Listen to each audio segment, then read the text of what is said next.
Habang naglalakad si Ria galing palengke, umaasa siya na may makilala siyang lalaki na hindi mangloloko, marespeto at mapagmahal. Habang siya ay naglalakad, Grace. nakasalubong niya ang kaibigan na si Grace. Saan ka galing?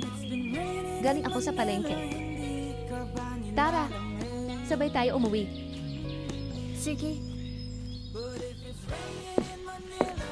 Sila ay nag-usap at sabay na lumakad pa uwi. Nang sila ay naglalakad may naitanong si Grace. May kasintahan ka na ba? Tanong ni Grace. Ang random mo naman. Reklamo ni Ria. Pero wala pa, naghahanap na. Dugtong ni Ria.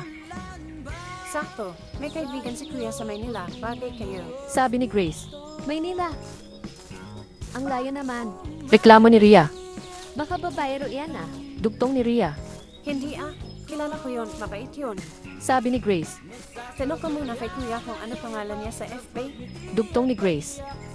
Tara na, umuwi na ka tayo. Nang nakarating na si Ria sa kanyang bahay, dumiretso si Ria sa loob ng kanyang kusina para magluto ng kanyang pagkain.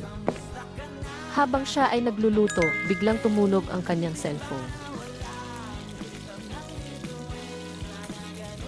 Nang binuksan niya ito, nakita niya na si Grace ang nag-chat sa kanya. Naipasa ni Grace ang pangalan ng kaibigan ng kanyang kuya. Nagpasalamat siya at nagpatuloy sa pagluto. Nang natapos na niya kumain, agad niya hinanap ang pangalan ng lalaking iyon sa Facebook. Nang nakita niya ang kanyang account, agad niya itong chinat ng i-hello. Sinagot naman ng lalaki agad ang kanyang chat pagkatapos ng ilang minuto. Simula sa araw na iyon, walang araw na hindi sila nag-uusap. Puno ng pag-asa si Ria na iyon na ang lalaki para sa kanya. Habang sila ay nagtagal, nagsimula si Ria magplano na isang araw ay bibisitahin niya si Philip, ang kanyang kasintahan. Gusto niya maglipat ng bahay sa Maynila upang maging malapit si Philip sa kanya. Sinabi niya ito kay Grace. Masaya naman si Grace sa kanyang plano. At nang dumating ang araw ng kanyang pag-alis, siya ay nagpaalam kay Grace at agad na umakyat ng eroplano. Hindi niya sinabi kay Philip na siya ay pupunta upang masorpresa ito. Ilang oras na ang nakalipas at bumaba siya ng eroplano. Huminga siya ng malalim. Puno ng saya na makita si Philip.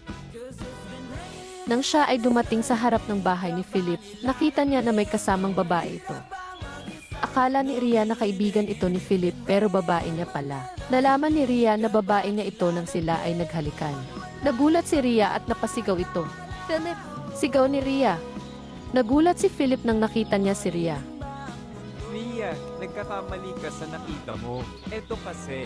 Biglang pinutol ni Ria ang mga sasabihin nito. sa buong relasyon ba natin, niloloko mo ako? Tanong naman ni Ria ng pasigaw. Pasensya talaga, Ria. Nawalan na ako ng pagmamahal sa'yo. Sabi ni Philip. Minahal naman kita, kaso bigla na lang nawala. Pasensya. Patuloy na lumuha si Ria nang nakita niya ang paghawak ni Philip sa kanyang babae. Bigla na lang kumulo ang dugo nito, ang mga mata niya ay napuno ng galit at kagustuhang humiganti. Gaganti ako, hintayin niyo lang. Babantayan ko kayo bawat minuto. Sabi ni Ria bago umalis. Biglang nagsimula ng umulan,